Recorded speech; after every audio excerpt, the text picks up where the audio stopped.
BFM Business, la librairie de l'écho. Emmanuel Le Chypre.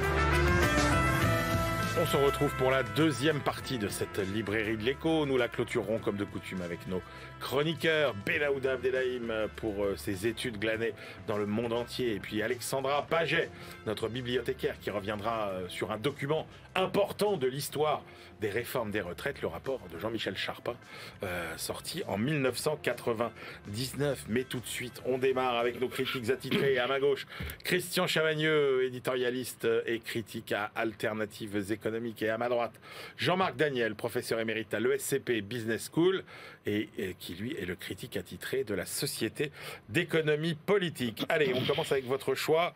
Christian, Après l'abolition, le livre de Chris Manjapra, publié aux éditions Autrement. Oui, c'est un livre sur l'esclavage et donc sur après l'abolition de l'esclavage. Et c'est un livre assez perturbant parce qu'il remet en cause plusieurs idées reçues qu'on a tous. Alors, par exemple, au début du livre, il nous dit aux États-Unis, le Sud est esclavagiste et le Nord est abolitionniste. Et ce sera une partie des raisons de la guerre de sécession. Pas du tout. Regardez les bateaux américains qui font le trafic d'esclaves. Les armateurs sont à Boston.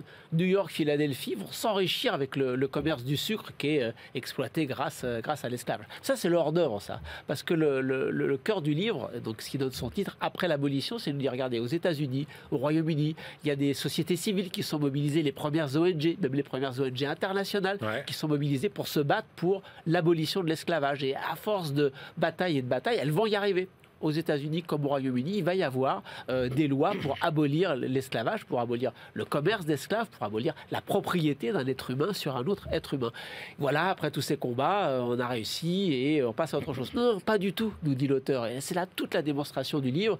Après que ces lois soient passées, les Blancs qui possédaient des autres êtres humains, des esclaves, ont tout fait pour garder ces esclaves dans leur propre giron. Ça a pu passer par 4 ans de travail forcé, par exemple, au Royaume-Uni.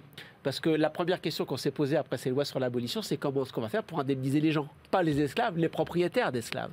Et donc, au Royaume-Uni, c'était pendant 4 ans, vous devez rester, faire du travail forcé, gratuit pour vos propriétaires. Aux États-Unis, pareil, l'auteur rentre dans tous les détails, tous les mécanismes institutionnels qui vont faire qu'alors que les lois d'abolition ont été votées, on va continuer aux États-Unis comme au Royaume-Uni à continuer à prendre ces gens et continuer à les faire travailler. Il y a ce tweet fabuleux de la Banque d'Angleterre de 2015 qui dit ça avec fierté. Ça y est, nous venons de rembourser la dernière tranche de dette que nous devions avec tout l'argent qu'on a donné aux propriétaires d'esclaves et à leurs descendants. 2015, donc le Royaume-Uni a payé jusqu'en 2015 le remboursement des propriétaires d'esclaves. Voilà.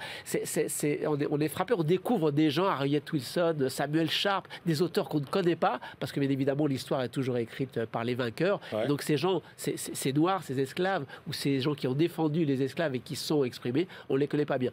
Je passe rapidement, il y a un chapitre sur la France, mais on connaît mieux, c'est comment les esclaves de Saint-Domingue se sont révoltés pour devenir l'île indépendante d'Haïti, comment la France leur a imposé une dette qui pendant des décennies va plomber l'économie du pays. Là, on apprend aussi comment la France a organisé une sorte de mise au banc de la communauté internationale d'Haïti parce qu'ils avaient osé prendre leur indépendance par rapport à la France. C'est vraiment un livre qui m'a pas perturbé, le mot est trop fort, mais on n'en ressort pas indemne parce qu'on a une autre vision de l'histoire et de l'histoire post-esclavage. Je pense que cette histoire devrait être apprise dans tous nos cours d'histoire. Jean-Marc Daniel. À la fin, c'est un livre que j'ai trouvé très intéressant, effectivement, plein d'informations. Il y a le chapitre sur la France, mais il n'y a pas de chapitre sur le Brésil. C'est quand même concentré sur trois le Royaume-Uni, les États-Unis et la France. Il le dit lui-même, à un moment donné, il parle d'un nommé William Garrison, qui était le leader du combat contre l'esclavagisme dans le nord des États-Unis, et il dit je suis probablement injuste avec lui parce que je reconnais pas tout le mérite qu'il a eu. Et donc je crois que c'est un peu le problème du livre. Je pense qu'il est un peu injuste à l'égard d'un certain nombre de choses, notamment sur les histoires de dette. Il explique bien, mais alors il passe assez vite, mais on retrouve ça en particulier chez Piketty, c'est-à-dire que les gens, effectivement, c'était à leur actif, ces esclaves, mais ils les avaient achetés. Et ils les avaient achetés à qui? À des Africains. En fait, le véritable enjeu, c'est que pourquoi est-ce que les gouvernements, il le dit à un moment donné, pourquoi est-ce que le gouvernement anglais dit je vais vous indemniser? Parce qu'il dit mais moi je vais récupérer l'argent sur les gens à qui je les ai achetés, qui sont des Africains eux-mêmes ou des Africains du Nord ou des Africains. Bon. Et cette partie-là disparaît très vite, on la voit pas dans le livre. Alors après, ce qui est intéressant, c'est qu'effectivement, il dit bien qu'on a essayé pour, non seulement il y a l'indemnisation étatique, mais on a demandé aux anciens esclaves de rester un certain temps avec un statut où ils étaient libres, mais où ils étaient d'une certaine façon salariés avec un prélèvement sur les salaires. Mais ils ne le chiffrent pas vraiment. Et alors il y a une dernière chose que j'ai trouvée intéressante, c'est qu'il me dit bien qu'au moment de la guerre d'indépendance, les esclaves noirs étaient du côté des Anglais. Et donc il dit, à un moment donné, il y avait à peu près 3000 à 4000 esclaves qui étaient du côté des indépendantistes, des insurgents, et il y avait entre 60 000 et 70 000 esclaves noirs qui étaient du côté des Anglais et qui sont partis en Nouvelle-Écosse. Là aussi, j'aurais aimé savoir qu'est-ce qu'ils sont devenus en Nouvelle-Écosse. Qu'est-ce qu'ils sont devenus.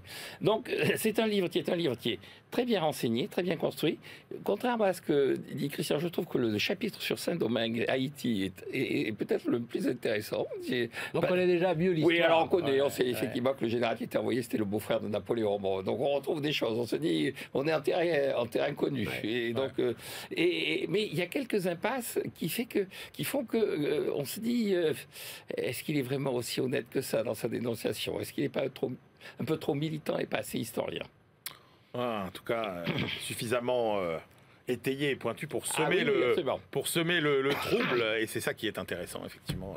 Dans ce livre, on passe à votre choix, Jean-Marc Daniel. Alors, dans un style différent, ça s'appelle Grow the Pie par Alex Edman aux éditions Duno. Alors, on peut à la fois faire de la croissance, de l'environnement.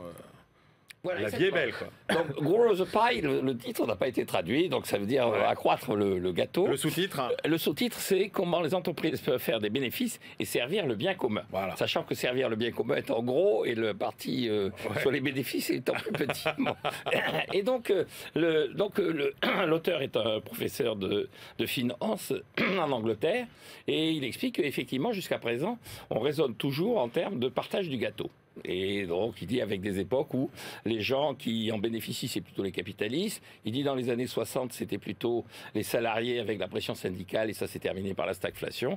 Maintenant, c'est plutôt la finance. Alors, il dit, on n'aborde jamais le problème en se disant, mais est-ce qu'on ne pourrait pas augmenter la taille du gâteau en rendant compatible un certain nombre d'objectifs qui sont la RSE, qui sont le profit traditionnel, qui sont aussi le surplus du consommateur. Il y a tout un moment où il dit, l'enjeu du consommateur, c'est aussi ce que la microéconomie, au sens d'Alfred Marshall, appelle le surplus du consommateur. Et puis, alors c'est quoi le surplus du consommateur? Mais le surplus du consommateur, c'est le fait que quand vous avez un prix qui est, mettons, de 100 et que vous étiez prêt à payer 120, mais vous avez une satisfaction qui est liée au fait que vous ne payez que 100, ce que vous étiez tout à fait disposé à payer 120. Et donc il dit, voilà, il y a tout un tas de critères, de paramètres qui permettent d'évaluer la réalité de ce qu'est une entreprise. Et donc il faut passer du profit à la valeur. La valeur, c'est cet ensemble où il y a les externalités, les conséquences environnementales, les salaires, le surplus du consommateur, les profits, le bien-être, tout ça. Et on doit avoir une politique qui est une politique qui permet de rendre tout ça compatible. Et il dit quelle est la bonne solution, c'est de mener une politique d'excellence. Alors, tout ça est assez... Enfin, il y a un côté quand même un peu marketing. C'est-à-dire que, de temps en temps, alors que le livre est très très gros, on se dit, mais derrière le mot, il y a quoi au juste? C'est-à-dire, il y a quoi au juste? Alors, avec cette tendance, qui est la tendance assez naturelle chez les anglo-saxons, qui consiste à mêler aussi des histoires de leur vie. Alors, à un moment donné, on apprend que quand il faisait ses études, il était très militant, très à gauche, ce qui fait que chaque fois qu'on intervenait dans les cours, le professeur agacé sifflotait l'hymne du Parti travailliste. Il n'y a pas qu'au Parti socialiste où il y a un hymne, au Parti travailliste aussi. Et donc, il sifflotait pour dire, voilà, c'est le Parti travailliste qui s'exprime. Donc, c'est un livre qui est bourré d'idées. Tu aurais eu besoin quand même à la fois d'être un peu raccourci, parce qu'il y a beaucoup de digressions, on se perd dans tout un tas et tu aurais eu besoin, en revanche, sur certains endroits, d'être un peu plus précis, mais je trouve que l'idée et la démarche est assez bienvenue. Alors, Christian, qu'avez-vous pensé de ce livre? Quand j'ai démarré les 50-60 premières pages, j'ai été emballé.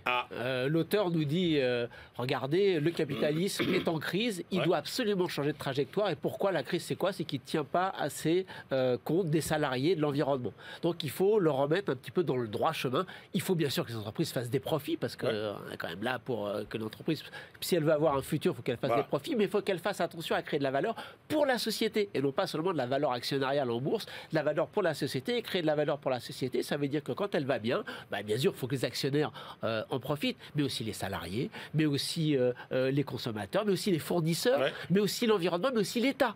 Donc vraiment, on a tous les acteurs et tout le monde doit en profiter. Et l'entreprise, un chef d'entreprise qui prend des bonnes décisions, c'est un chef d'entreprise qui fait progresser la valeur pour tout le monde, et non pas seulement pour un seul des acteurs. Suivez mon regard, par exemple, l'actionnaire. La RSE, les fonds d'investissement responsable, tout ça. Attention, tout ça, c'est un petit peu du social washing. Il n'y croit pas trop. Même la comptabilité en triple bottom line, comme vous savez, un premier compte pour le compte d'exploitation normal d'aujourd'hui, un deuxième pour le social, un troisième pour l'environnement. Attention, les chefs d'entreprise, dès que vous quantifiez, ils vont vous inventer des trucs pour quantifier, pour aller dans le bon sens, pour que vous ayez les bons ratios. Ça ne veut pas forcément dire qu'ils vont s'engager dans le long terme pour une vraie augmentation de la valeur pour la société. Jusque-là, franchement, tout va bien. Et puis après ça se gâte. Parce qu'il nous dit, alors voilà, alors je ne sais pas si c'est la mauvaise traduction de l'anglais ou si c'est un peu bizarre et compris en anglais, il nous dit, il y a des principes qu'un chef d'entreprise qui va augmenter la valeur pour la société doit appliquer. Alors il appelle ça l'avantage comparatif, la multiplication, la matérialité. C'est très abstrait, très général, on ne comprend pas trop, donc je me suis dit, allez, je prends un sujet, j'ai un ticket resto à 9 €, est-ce que je dois le passer à 10 € ou pas? Voilà une décision concrète. Est-ce que ça va dans le bon sens? J'ai essayé d'appliquer ces trucs. Je ne savais plus comment je m'appelais à la fin. Des injonctions contradictoires dans tous les sens. Je ne savais pas si je devais le faire ou pas. Bon, c'était pas terrible. Et puis après, on arrive à la suite du livre, où alors là, on nous dit que pour avoir un bon capitalisme qui crée de la valeur pour la société en général, pas pour l'entreprise, donc il faut que les patrons se gavent de gros salaires, parce que ça fait du bien. Il faut qu'il y ait des fonds activistes qui rentrent dans le capital, et je suis sûr qu'Emmanuel Faber a plein de choses à raconter sur les vertus des fonds activistes.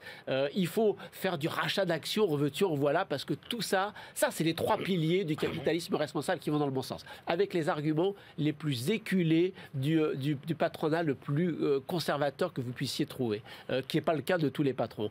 Donc là, moi, je lâche l'affaire. Il y avait des petits signes. Déjà, depuis le début du livre, il ne parle jamais des salariés, il parle toujours des collègues. Donc le patron de Total et le gars qui est payé au SMIC, c'est juste des collègues. Il n'y a pas de salariés, il n'y a pas de lien de subordination, il n'y a pas de syndicat dans son livre, on ne sait pas où est-ce qu'on passe, il n'y a pas de dialogue social. Donc on voit qu'il y a ce petit côté, comme disait Jean-Marc, ce petit côté marketing, ce petit côté, alors qu'il n'est pas du tout McKinsey ou équivalent, c'est un prof de la London Business School, quand même une des meilleures écoles de commerce qu'on puisse trouver à Londres. Voilà, j'étais un peu au début un petit peu intéressé et puis rapidement désenchanté. Alors juste une remarque pour conclure sur la forme. À la fin de chaque chapitre, il y a un truc qui s'appelle En bref. Il y a un résumé du chapitre. Ça a beaucoup marqué. Ça se fait beaucoup, notamment dans le livre anglo-saxon. Et alors c'est très pratique et ça permet aussi d'avoir une première entrée dans le livre sans avoir à tout lire d'un seul bloc en un seul moment. Bon, work in progress, on va dire. Merci, messieurs. Eh bien, on retrouve tout de suite notre bibliothécaire, Alexandra Paget. Tout savoir sur le rapport Charpin. BFM Business, la librairie de l'écho. Les livres d'hier et de demain. Bonjour Alexandra. Bonjour Emmanuel. Alexandra Paget, reporter à la rédaction de BFM Business. Alors, Alexandra, on s'arrête cette semaine sur, on va dire, un document majeur de l'histoire des réformes de retraite en France, le fameux rapport du commissaire au plan Jean-Michel Charpin. Ça date de 1999. Exactement. Jean-Michel Charpin remet à qui, à votre avis? Au Premier ministre de l'époque, et c'est Lionel Jospin. Son rapport sur les retraites, l'hôte de Matignon lui a donné comme ordre de mission cette seule phrase, cette phrase d'ailleurs sans verbe, un diagnostic aussi partagé que possible. Point barre. Pour préparer sa propre réforme des retraites à lui, à Lionel Jospin, qui a été précédé d'ailleurs par Michel Rocard. Donc résultat, 6 mois d'enquête et de concertation, 170 pages, des préconisations, pas une réforme clé en main, des préconisations, et un constat déjà grave. En 2039, il faudra compter 10 actifs pour financer 7 retraites au lieu de 4 en 1999 justement. Ouais, c'est ce qui peut le différencier des rapports du Conseil d'orientation des retraites, où on explore des scénarios sans donner vraiment de recommandations. Et c'est vrai que le livre blanc de Michel Rocard, c'était la fin des années 80. Un mot sur Jean-Michel Charpin ? Alors Jean-Michel Charpin, haut fonctionnaire, commissaire général au plan à l'époque, il est aujourd'hui membre du corps dont vous parliez à l'instant, le Conseil d'orientation des retraites, créé 1 an après la remise d'ailleurs de son rapport. Alors que dit-il, ce fameux rapport Charpin ? Eh bien, tout y est. Il pose le problème déjà sans couper les cheveux en quatre, parallèlement à l'allongement de la vie, y compris de la vie en bonne santé. Tous les âges de la vie sont décalés de façon cohérente. À la fin des études, le logement indépendant, la mise en couple, la naissance des enfants, le premier emploi, etc. Tout suit. Tout sauf l'âge de cessation d'activité. Et c'est bien la raison de ce rapport. Et derrière, il persiste. Tout y est. La nécessité de réformer le système français, condamné à être chroniquement déficitaire, le besoin de repenser le rapport des entreprises au travail des seniors, déjà en 99, devenu une variable d'ajustement, les seniors, l'exigence de constituer un fonds de réserve pour protéger les pensions des chocs économiques. Il évoque même la question des carrières longues. L'allongement progressif de la durée de cotisation qu'il préconise va les toucher mécaniquement, eux, plus que les autres, ceux qui ont des carrières longues, mais les encourager à recourir à des dispositifs de retraite par capitalisation, possible pour ceux qui sont les plus aisés, logiquement, c'est-à-dire ceux qui ont fait donc des études plus longues. C'est dans le rapport. Et alors, qu'est-ce qu'il propose comme solution, Jean-Michel Charpin ? Alors, à l'époque, ça fait du bruit. Il préconise donc l'allongement progressif de la durée de cotisation jusqu'à 42 ans et demi pour tous en 2019, figurez-vous. Alors, attention, Alexandra, dit Jean-Michel Charpin, l'effort serait relativement plus important pour les salariés de la fonction publique que pour les salariés du secteur privé. Effectivement, cette mesure phare réduirait jusqu'à 60% le besoin de financement du régime général en 2040. On n'augmente pas les cotisations et pas de report autoritaire de l'âge légal à la retraite à l'époque fixée par François Mitterrand à 60 ans. Là non plus, on n'y touche pas. Ça, c'est la grande différence avec la réforme qui est en cours en ce moment. C'est précisément le point d'achoppement aujourd'hui dans le projet du gouvernement. On laisse, pour Charpin, les choses se faire naturellement. De toute façon, l'allongement progressif de la durée de cotisation remontera de facto l'âge de départ en retraite, 64 ans, en 2040. Merci beaucoup Alexandra Paget pour cet éclairage sur un rapport donc toujours d'actualité. On retrouve tout de suite notre globe-trotteur Benaouda Abdelhaim et sa moisson d'études glanées aux 4 coins du globe. BFM Business, la librairie de l'écho. Les livres d'ailleurs. Cher Benaouda, bonjour. Bonjour. Benaouda, on s'intéresse d'abord au rapport entre la Roumanie et la Moldavie. Oui, l'avenir de la Roumanie en Europe et ses relations avec la Moldavie. Le chef d'état-major de l'armée ukrainienne a affirmé que le 10 février, 2 missiles de croisière russes ont survolé les territoires de la Roumanie et de la Moldavie avant d'entrer en Ukraine, ce qu'a démenti fermement Bucarest. Mais une fois encore, on le voit, cela reflète une conviction que le sort de la Moldavie se reliera à celui de la Roumanie. Dans ce travail de recherche, un analyste portugais, Henrique Horta, a fourni le cadre de cette dépendance, mais pour aussi souligner toute la spécificité roumaine. À présent, plus de 70% des exportations de la Roumanie sont dirigées vers le reste de l'Union européenne. Ce membre de l'Alliance Atlantique est décrit comme une oasis de paix, je cite, entre les zones de conflit de l'ex-URSS et de l'ex-Yougoslavie. À ses côtés, la Moldavie, majoritairement ethniquement roumaine, avec un PIB par habitant qui ne représente que le tiers seulement, n'est pas parvenue à se dissocier de la Russie pour se tourner vers la Roumanie. L'opinion publique moldave, d'ailleurs, n'exprime pas d'espoir d'unification, aussi parce qu'une identité moldave s'est forgée depuis l'indépendance de 1991. L'auteur explique aussi que les décideurs roumains, pour leur part, savent combien toute tentative dans ce sens placerait Bucarest sur une trajectoire de collision aussi bien avec Kiev qu'avec Moscou. où la marge d'erreur est étroite, je cite. Le fardeau économique apparaît aussi de toute manière bien trop important pour la Roumanie. Le rattrapage de l'économie roumaine avec la moyenne de l'Union européenne reste loin d'avoir été effectué en totalité en termes de production par habitant. Non seulement les transferts qu'a pu se permettre la RFA vers la RDA paraissent inconcevables, mais en plus il faudrait parvenir à un accord compliqué avec les autres États membres de l'Union européenne. On resterait donc pendant des années encore dans un statu quo. On s'intéresse maintenant à l'économie des déchets et de la ferraille en Afrique du Sud. Oui, les récupérateurs de déchets et le règlement sur la ferraille en Afrique du Sud. Les autorités sud-africaines ont décidé en septembre d'interdire pour 6 mois l'exportation de ferraille, de cuivre et de métaux ferreux, le temps de mettre en œuvre une nouvelle réglementation. Le ministère du Commerce et de l'Industrie affirme qu'il s'agit là de lutter contre le vol de biens publics écoulés sous couvert de recyclage. Un centre de recherche économique de Pretoria, le TIPS, publie ce travail d'évaluation de l'impact global de cette décision pour ceux que l'on appelle les récupérateurs. Neva Makekla, qui avant de travailler au TIPS a notamment été conseillère économique auprès du gouvernement, se penche sur les avantages à limiter en clair le vol de câbles pour les comparer au coût des restrictions prises par l'État. L'exercice apparaît d'autant plus difficile à mener que par nature la grande majorité de ces récupérateurs, parce qu'ils restent dans l'informel, échappent au registre du fisc et de la protection sociale. Il serait initialement entre 60 000 et 90 000, mais des estimations mises à jour atteignent plutôt les 215 000. Cela représente 0,6% de la population active des villes qui vit de la collecte de tels déchets et qui se voit privée de son travail en tout ou partie. Ça représente 2500 rands de revenus mensuels médians, dont 300 à 400 proviennent de la récupération de ferraille, légale ou illégale, c'est-à-dire que l'on est à moins de 10% d'un salaire moyen des secteurs formels d'Afrique du Sud. Cette économiste sud-africaine relève donc que ce qu'obtiennent ces récupérateurs ne représente que bien peu de choses par rapport aux produits des vols de métaux réexportés, qui peut se chiffrer en milliards d'euros. Ah ouais. On termine, Benahouda, avec une étude sur les conséquences du déclin des arts et sciences humaines. Oui, Kezako. alors le titre, c'est « Tous humanistes ». Ce qui est perdu dans le déclin des arts et sciences humaines. Alors, le pouvoir public, les entreprises, les établissements d'enseignement supérieur, je ne vous apprends rien, où que ce soit, ne jurent plus que par 4 lettres, STIM, sciences, technologie, ingénierie, mathématiques.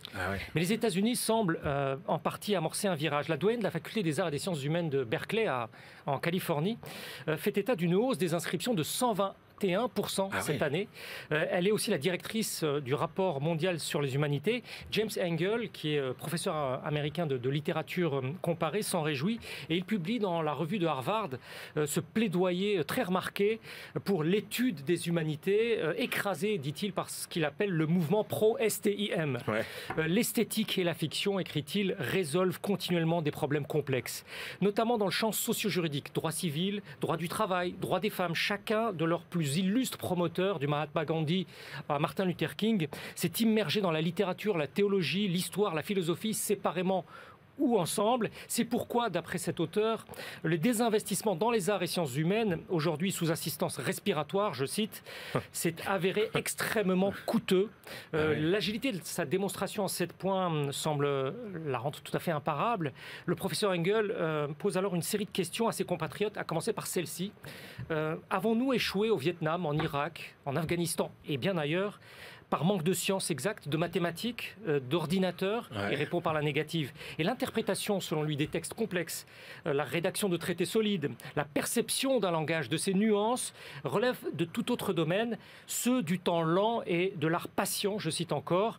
Alors l'auteur estime que si une infime fraction supplémentaire des ressources allouées à soutenir les STIM dans l'enseignement supérieur allait aux humanités, c'est un élan enfin qui s'engagerait pour le bien des États-Unis et pour le bien du monde. Passionnant. Et merci beaucoup, cher Benahouda Abdelhaim. Eh bien, c'est l'heure de nos ultimes choix.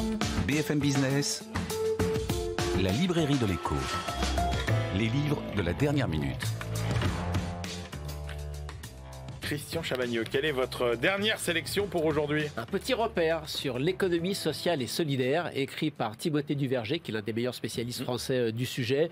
Vous retrouverez tout, l'historique, l'évolution des statuts juridiques, le rôle managérial qu'on peut trouver dans l'économie sociale et solidaire, la démocratie, la façon de s'occuper de la société, la lucrativité limitée, etc., etc. Le projet politique aussi, le poids que ça pèse dans l'économie française. Bref, c'est un repère, ça fait le tour du sujet et c'est vraiment bien fait.